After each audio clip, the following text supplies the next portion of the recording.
Support comes from the Arizona Inn, a four-diamond, family-owned historic resort hotel and restaurant on Elm Street near the U of A. Information is at arizonainn.com. Hello everyone, I'm Tucson Weekly senior writer Jim Ninsel, and we're here to talk Zona politics.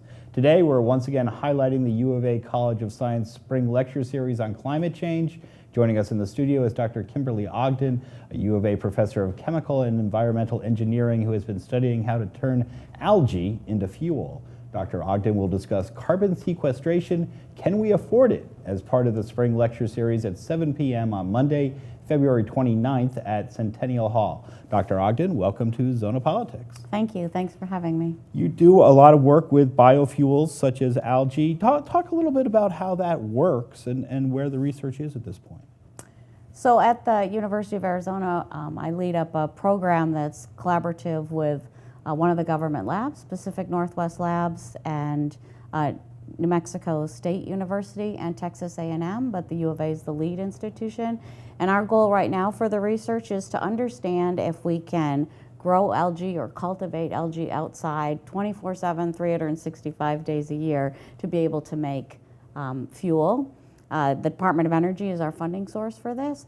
And we also, if you don't want to make fuel when it's fuel's only $30 a barrel right now, or oil is, then you could also use the algae to make food. And how do you make fuel out of algae? So when you take an algae cell, you grow it up, and it's a lot more dense than like what you'd have in your swimming pool, but you still have a lot of water with it. And then you have to separate the water from the biomass.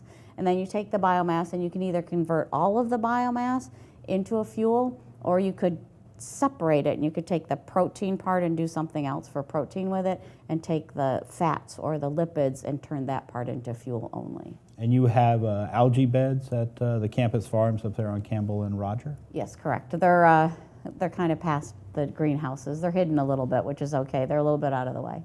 And how far along is this technology in terms of being able to produce a lot of fuel from algae? So there's been a lot of push since around 2009 is when the people started to invest in it again. That's when oil was really costly, and there was quite a bit of investment in it. And I think since 2009 to about now, we've brought the cost down of making fuel from like hundreds of dollars a gallon to about $7 to $10 a gallon is probably where we're at right now. So it's getting closer to reality. But that's tough to compete with $1.50 a gallon of gas. Of course it is. So, it is. But we're getting closer. From 200 to 7 is not so bad, right? No, that's a big jump right there. What got you interested in being a chemical engineer and in particular this field of study? Well, I guess when I was in high school, I didn't know what engineering was. A lot of kids don't. And math was pretty easy for me, and so when I got to college, I just tried it out. I kind of like fell into it, and I think the reason that I stayed with it is because I always had really good mentors. So it was all about someone that really mentored me and said, you know, you can do this, you can do whatever you want, and then you can go to graduate school and try whatever you want. And then I just kind of got interested in the bio aspects of it. So I've done a lot of bioreactors throughout my career. So reactors to make pharmaceutical products, to clean up waste streams, and now to make fuel. So that's what I do, is kind of the reactor person, bioreactors. And the title of your February 29th talk is Carbon Sequestration, Can We Afford It? What is carbon sequestration? So there's a lot of different ways that people have thought about trying to take carbon and take it out of the atmosphere in some way. And most of the carbon dioxide that we make today comes out of power plants or like cement plants. And what people would like to do, one of the technologies, is to essentially take what comes out of the top of the power plant, kind of concentrate the carbon dioxide, and then pump it underground. So that would be sequestering it. You're kind of sequestering it like way deep in the earth and leaving it there. That's one option. And the second part of your talk title is Can We Afford It? And so can we afford to do this? So it depends on how much you want to pay to do something like this. So the problem with pumping carbon dioxide underground is you have to pump it. So just like we pump our water from the Colorado River, it's kind of costly to do those things. So it would probably, just to pump the carbon dioxide underground, it would increase our utility bills by 20 or 30%, because we need 20 or to 30% more energy just to take the CO2 underground. So then we'd all be paying that much more for our utilities. And is this being done anywhere at this point? There are a couple of test sites to make sure that it's safe. If you're to put the CO2 underground, you don't want to just start doing that everywhere. You need the right geology to be able to do that. And there is a test site per region across the United States. So the NETL is one of the Department of Energy groups that has actually, they're funding some people to actually do these types of studies and make sure that it would work out okay.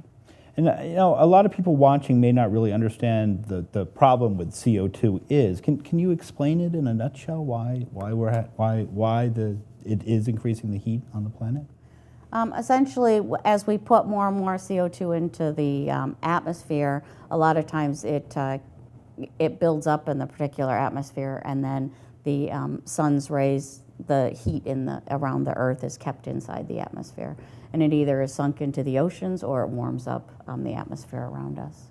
You've been doing the biofuel stuff. What about solar energy as a viable alternative? The use is growing, but it still represents a tiny fraction of what we use here in the United States.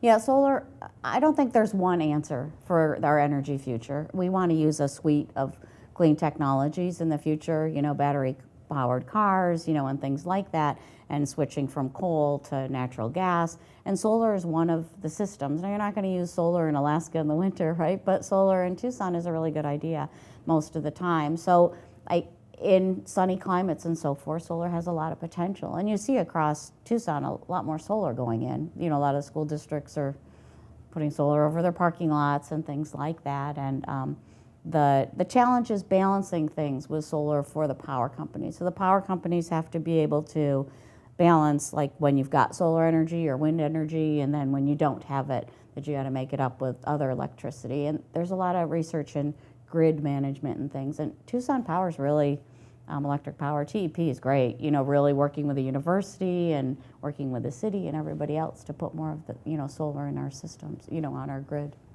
And what about nuclear energy? So there's a lot of nuclear promise. So the scare, of course, about nuclear is, when you have a tsunami or whatever, what a nightmare, or Chernobyl, those are nightmares.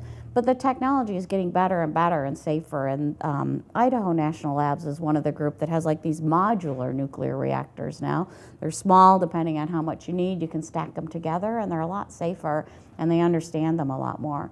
And Arizona has one nuclear plant, the Palo Verde plant, and it's running safe. It has it can't discharge anything, so they recycle and reuse their water and everything on that plant within that facility, and it's great. So we've made a lot of progress to make nuclear a lot safer. There's still always going to be a waste disposal issue, though. Where are we going to put the waste? So that's always going to be an issue. That's an expensive process too, is finding right. a safe and secure location for the nuclear waste. Yes, right, correct. right. If we don't take some steps to address climate change, what do you see happening? I don't like to be a gloom and doom person. It's just not my personality. I like to solve problems. But I think if things start to, if the Earth continues to heat up and things, we'll see changes in our ecosystems. We'll have issues related to energy, water, and food being able to supply. We already have some issues with that as we're looking at more and more population. But things get more mixed, and there's more problems at that energy, water, food nexus, as they're talking about now, and being able to supply all of those things for every need. In Arizona in particular, we can get drier and have more and more problems, having enough water for everybody. What advice do you have for people who are thinking about pursuing a career in science or engineering? Oh, stick with it. It's great.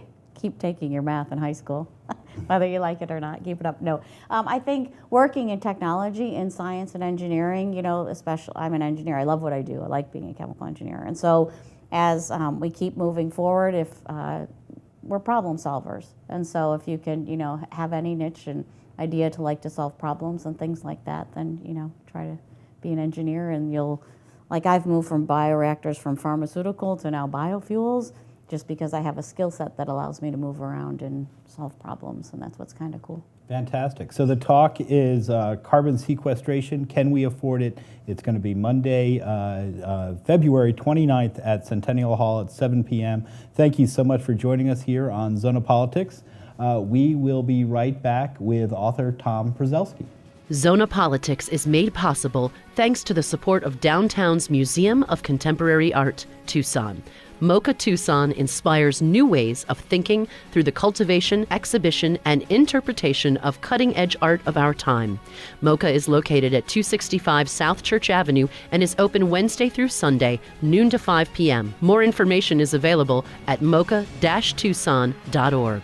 The U of A Festival of Books returns in March, so we're talking with a few local authors over the next few weeks. Today we're welcoming Tom Prezelski, author of California Lancers, the first battlement of the native cavalry of the Far West, 1863 to 1866. Tom, welcome to Zona Politics. Thanks, Jim. So what is this book all about? But in the Civil War, they recruited a battalion of about 340 Mexican-American cavalrymen for the Union Army to basically support the forces in California during the Civil War. And what got you interested in this period of history? Well, when I was in college, I took a class from Dr. Harwood Hinton and when he in Arizona history, and when he covered the Civil War, he just kind of offhandedly said that somewhere near Tubac, there were these Mexican-American cavalrymen that had been recruited in California and were armed with lances. And I thought that was kind of an unusual story. We don't hear about lances in the American Army very much. We don't hear about Mexican-American soldiers in the Civil War very often. So I thought that kind of fascinated me. It took me several years to get around to actually doing the research about it, but it turned out to be a very strange story and full of some very strange people. And you mentioned the lances. That's an unusual weapon of choice. Why did they choose that? Well, because traditionally Mexican-American irregular cavalry, or Mexican irregular cavalry carried lances. A lot of officers in the American Army were very impressed with the skill that Mexicans had with lances, particularly in California. They were still using lances as in the militia in California up until the time of the Civil War, so it wasn't unusual to think of Californios carrying lances back then. It was unusual to have lancers in the American Army. It was something kind of outside the American tradition, but it was certainly well within the Mexican-American tradition. And you have a lot of outsized personalities in this book, maybe none more than Captain Jose Ramon Pico. Who was this guy, and tell me some of your favorite stories about him. Oh, Pico, yeah, Pico is a really unusual character. He's really hard to, it's really hard to figure out what's going on with him. The photo I use of him, he's wearing a colonel's uniform, and it turns out the uniform was actually borrowed for the photo, and he never gave it back to the guy who owned the uniform. There's actually letters back and forth, I want my uniform back. He was rather careless with the finances of the company. He ends up getting in a lot of legal trouble over that. The general in charge of California has to bail him out of that. My favorite story about Pico was when they sent several native cavalrymen across the border when they were stationed in Arizona. They sent several native cavalrymen across the border to Magdalena, basically to try to get some deserters back. They weren't concerned so much about the deserters, they just wanted the horses and the guns they took with them. Pico was not someone who was a diplomat, and he basically starts threatening the imperialist officials in Mexico, saying, they don't recognize the imperial government, they have no business talking to him, and he came very close to starting a war with France as a result of that. And then on the way back, they didn't manage to get any of the weapons or anything back from the French, but on the way back he spotted some Apaches in the hills, and he decided, hey, we got to charge these guys. And so they charge up the mountain, and he loses control of his horse and ends up shooting himself in the foot, which kind of ends his active career in the Army. He spends most of the rest of the time on sick leave, but it's kind of interesting because he's supposed to be the greatest horseman in California, and he falls off his horse.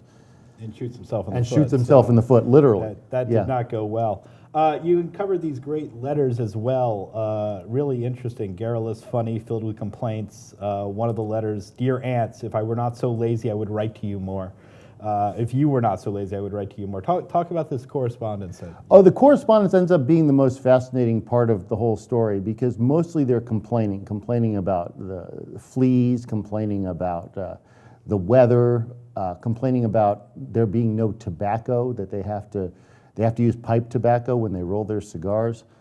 But the fascinating thing is that they code switch. They're writing to their relatives in California and they're going back and forth between English and Spanish, which is something that, that I grew up with, being from a Mexican-American family, hearing people switch back and forth. And I thought that was really fascinating that they were doing it then.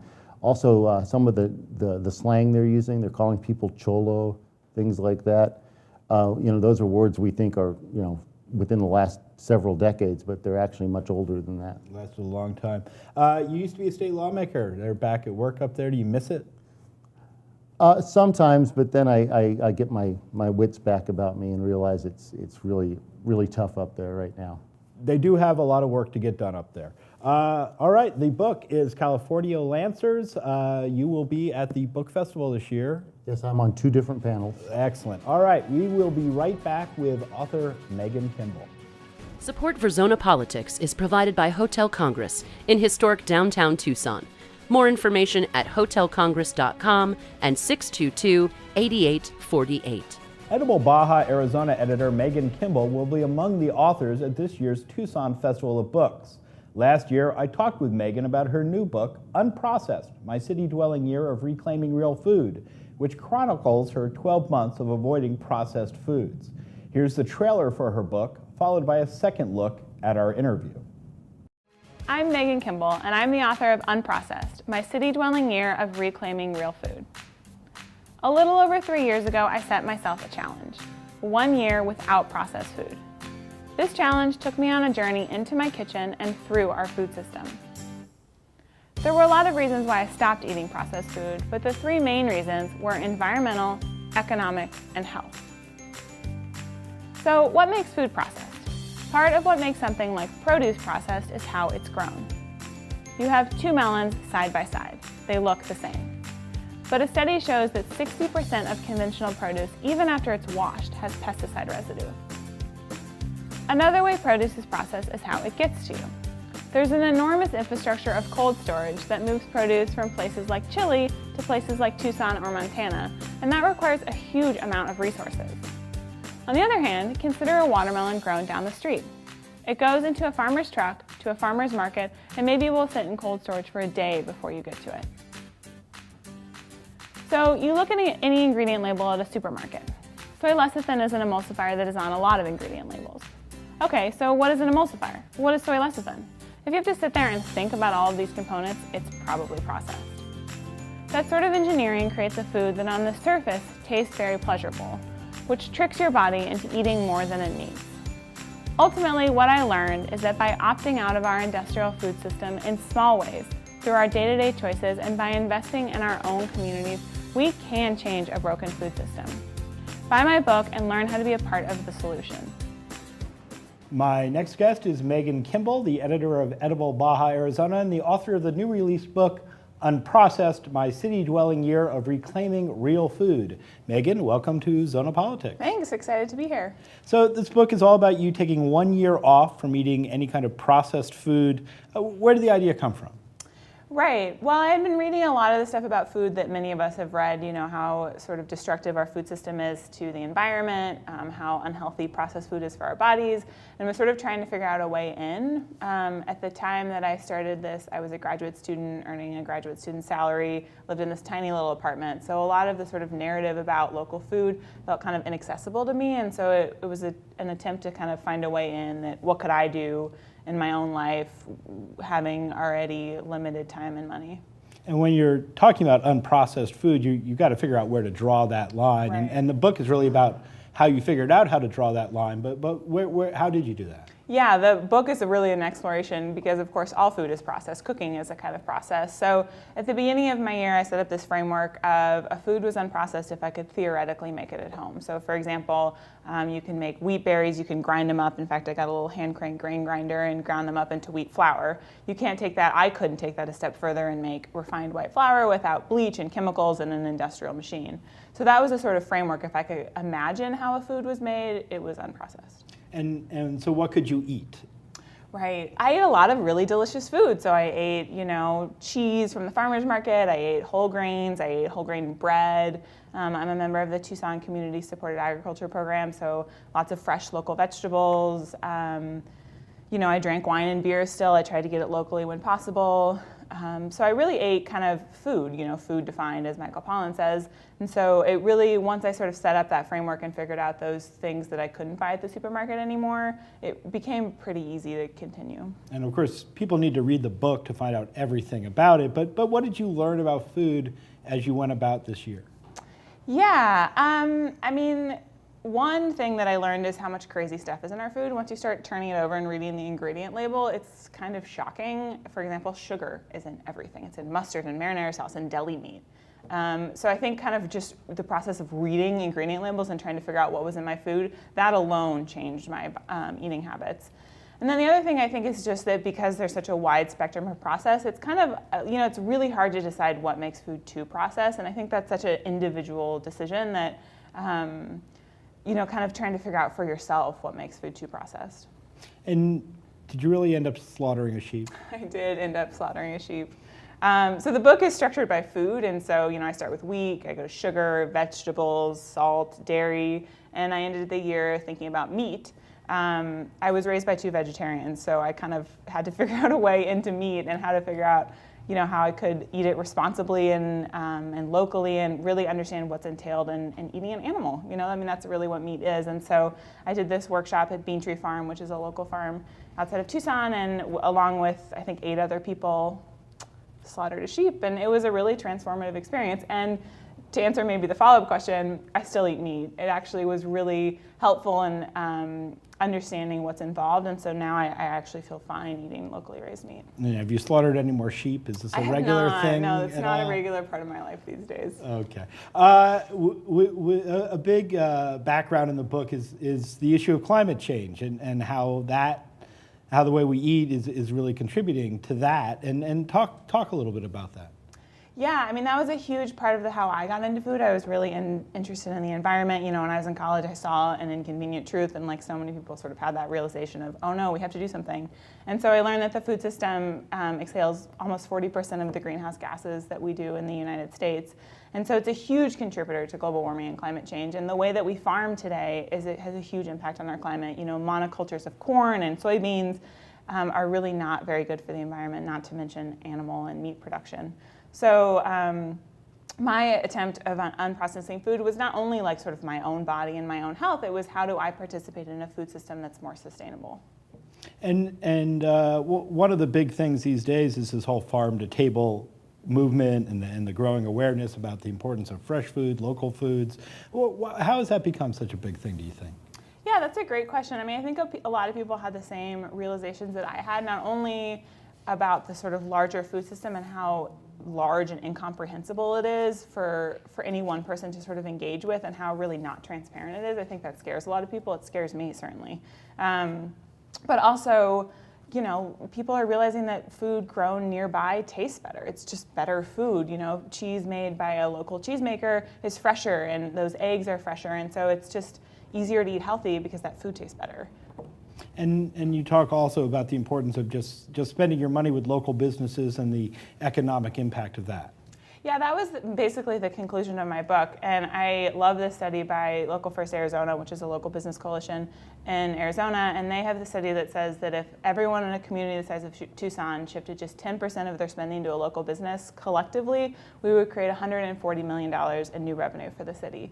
So what that means is that our consumer choices have an impact, particularly in the food system. There are a lot of local producers in southern Arizona who are struggling to make ends meet, and every consumer dollar helps them produce more food for our local food shed. And so I really believe in the power of money, circulating through a community. It makes our community stronger. It helps not only our local producers, but also our firefighters and our roads and our city government. All of that has to do with how people in a community spend their money. And how do people get closer to the local producers of food? If the person's watching this and thinking, how do I get connected to these folks?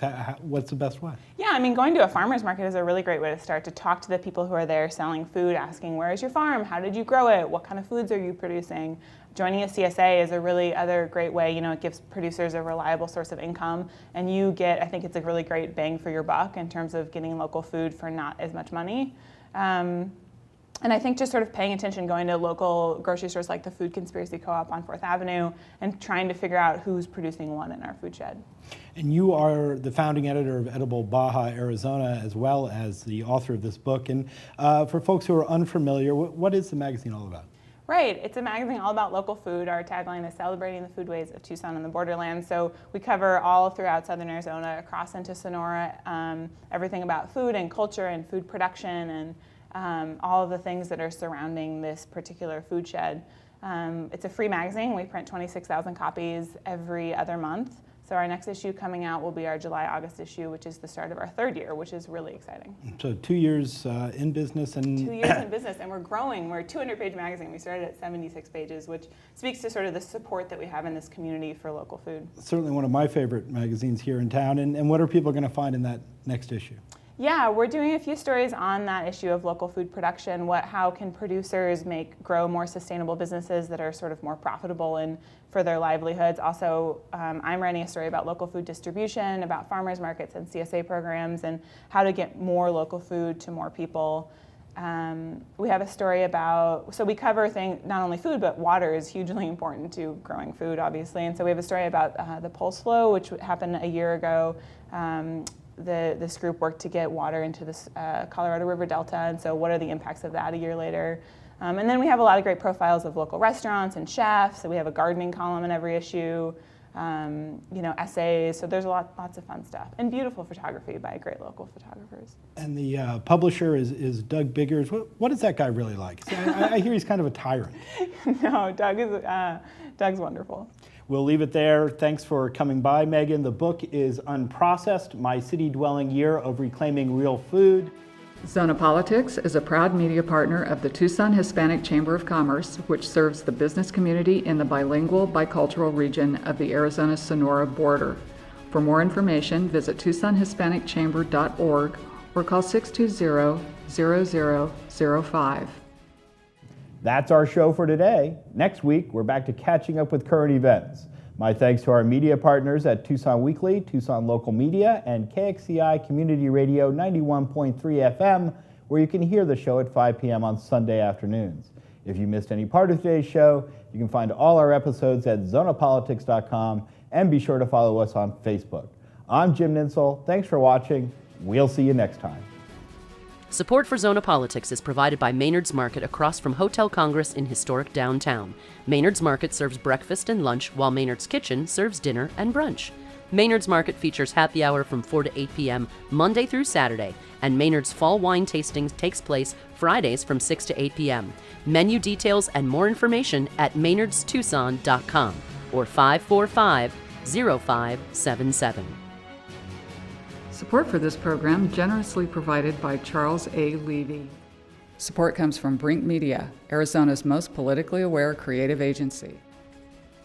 Zona Politics is hosted by Tucson Weekly senior writer Jim Ninsel. The program is produced by Jim Ninsel, Jennifer Powers Murphy, and Danny Vinnick, and edited by Jim Rundle. Sound engineering by Craig Schumacher and Chris Schultz of Wavelab Studios. Special thanks to KXCI, Tucson Weekly, CW Tucson, Brink Creative Digital, and all supporters who provide crucial funding for the program. Learn more about Zona Politics at zonapolitics.com, and be sure to follow us on Facebook and Twitter. Copyright 2015 by the Arizona Watchdog Alliance.